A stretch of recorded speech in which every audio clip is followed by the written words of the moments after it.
Hey guys, this is Rick and welcome to Walk and Talk number 7. Today I wanted to talk about Minecraft actually. I didn't talk about it last week, or last episode I should say. I don't know if it was even last week or not, but last episode. And because I have some thoughts on it, I'm just taking in this vista here. It's pretty cool. This is all like elevated, if you remember. We're like way up on top of a crazy looking, I don't know, plateau or something. This would be a great place to build if you were going to build something. Be awesome. Put your portal up here. Because look at this. It's on this like huge plateau. Oh, it's amazing stuff. Okay. So Minecraft. I was going to talk about it last time, but I got sidetracked onto this alternate worlds, Dealy Bobber, geeky thing, which I'm sure a lot of you were saying, what in the world is he talking about?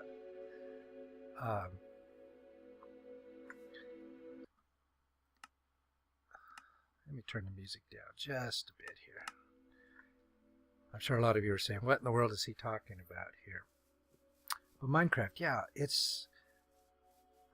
it appears to me to be heading in a direction that, if they do it right, will ensure that the game will have quite a long life, more so than just the actual gameplay. You know, there's always going to be the game Minecraft, but I think what you're seeing is Mojang looking at building a tool called Minecraft that will enable people to create games, especially on servers and stuff that other people can play. I mean, they've already added some of the world edit commands already to the game, and I think they need to go ahead and just do that. Just add in that set of world edit commands, the useful ones, the ones that are used to build structures, and they need to really do it in the way that World Edit did it, and that was with a tool that you could use, and you do your right click and then go over there, do your right click, and you're good to go. I think that's a really good way of doing it. It's a nice and easy interface, and it's very intuitive, and it's really easy to use. So I think the future of Minecraft, I think more so than just being a game that you play, I think the future of Minecraft is a game creation platform. I mean, it's already that in a way, because you've got this voxel environment that you can build stuff in, so you basically have a real-time 3D editor at your fingertips now. And in the survival world, you can build your stuff, but really where you would be creating games would be in the creative mode. And I think that's where Mojang needs to, besides adding the world edit commands, which will just help in the creation of the maps themselves, what Mojang needs to do is oh, look at this, needs to oh wow, look at this here. We're taking a little sightseeing tour here through the ravine. What Mojang needs to do is to go ahead and make it so that it's easier to create custom games with Minecraft, because I think that's really the direction that they want to take it. And that if they do that, let me tell you, this Minecraft will be around for a long time, because people love the servers.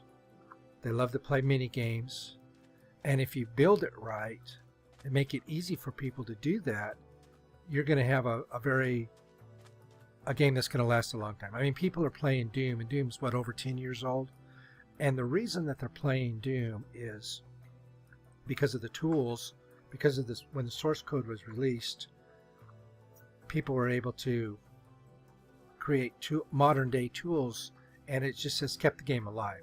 Not a whole bunch of people are playing Doom, but with the ZDoom engine and the Edge engine and all these different engines that have come out, you know, people are still making games with that. That's one of the big reasons why people like Doom and even Quake, is because they make games out of it. They do total conversions and stuff. Well, Minecraft's going to be the same way, I think. I think long past the life of an actual game, it will be a game-making platform. However, and this is the point that I want to get to, is I think Mojang needs to rethink this strategy or rethink this idea of the command blocks, because in my opinion, the command blocks are horrendous, and they are going to be standing in the way of people making games, making adventure maps, making mini games and stuff, for the very simple reason that they are just horribly cumbersome and unwieldy, and it's a form of scripting, but it's probably the absolutely worst way of going about it. What I think Mojang needs to do is they need to scrap this command block thing path that they're going down. Now, I understand why they're doing it. They're doing this, you know, Minecraft's about blocks and about building with blocks, but we're talking about creative mode. Command blocks aren't even in the creative mode menu. You have to, you know, use a command to give yourself command blocks, or use something like too many items, or, you know, not enough items, something like that, to give yourself a command block. So it's not like we're really working in the realm of blocks here like we are in the survival game. What they need to do is get rid of the command blocks and replace it with a single block called a scripting block. Now, in my opinion, the thing that Minecraft is lacking that everybody else has, especially on these sort of game-making platforms, is a scripting language. A scripting language, in my opinion, would, if you were implement a good scripting language, especially when the mod API comes out, if you were to implement a good scripting language within the game, and you could do it via a item like a command block, but, you know, when you open up the command block, instead of having one line of text, you would have an editing screen that you could write your script in, something like Computercraft does. If you did that, I guarantee you that you would see a lot more of these mini games and games coming out. Now, let's get down to the nitty-gritty about this. Why are command blocks terrible? Number one, even though you have nested commands, they are extremely cumbersome. There have been other game platforms that have used this very similar thing. The Edge engine, I'll give you an example. The Edge engine for Doom used something called RTS scripting, which was radius trigger scripting. It was basically an entity, and when you came within a certain radius of that entity, it would trigger a script. Okay.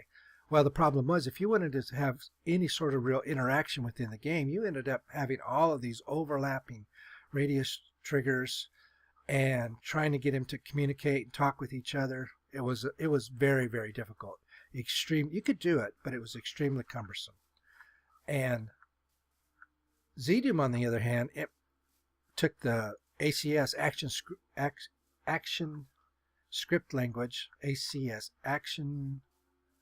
don't know what ACS stands for. Action command script? Yeah, action command script. They took ACX out of Hexen. He took the guy that did ZDoom. He took ACS and put it in ZDoom, so you had an actual scripting language within the Doom engine now, because ZDoom can not only use Hexen maps, but it can use Heretic maps, it can use Hexen maps, it can use Doom maps, Doom 2 maps, it can use all of the maps, Strife maps, everything that's based on the Doom engine it can use.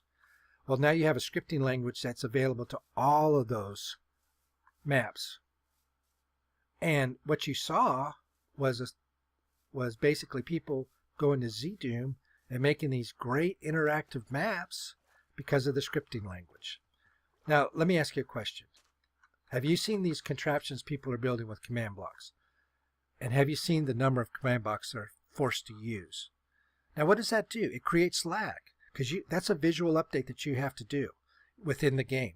You have to update the redstone, you have to update the command blocks, all of that stuff has to be updated, and it just creates a massive amount of lag for absolutely no reason whatsoever, because it's just a terrible way to implement a scripting language. If you had a single block with a scripting language built into it, you could get rid of all of that lag, all of that redstone, everything, and have the bonus effect of having variables. You could assign a player as a variable. Imagine how easy it would be to interact with players when you assign them a variable, and now you could use that player variable within the game.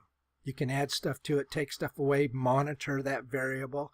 That variable is a player within the game. You could monitor their health, and the script would run continuously while the map was being loaded. And you wouldn't have to have this clock mechanism that you have to have now with command blocks. It's terrible. It's a terrible solution. Now, what about scripting languages? Wouldn't that cause a lot of lag? No, not if it was implemented correctly. Let me tell you, scripting languages are the easiest thing to implement within a game. The path they're taking with command blocks, that's absolutely the hardest way to implement that sort of functionality. It's hard on the programmer side of it, let alone on the user side of it. With a scripting language, programming languages have been around since the 1950s. The principles by which programming languages, which a scripting language is, the principles by which a programming language operates are so well known and so commonplace nowadays that it's trivial to implement scripting language. I've implemented several different kinds myself. They're simple to do. I mean, you could sit down in an afternoon and implement a scripting language. I mean, literally, you could do it in 4 hours because the techniques are just so well known, because they've been around, they've been perfected. There's a ton of tools that enable you to do this. And when you run that script, you could, have an activation of the script.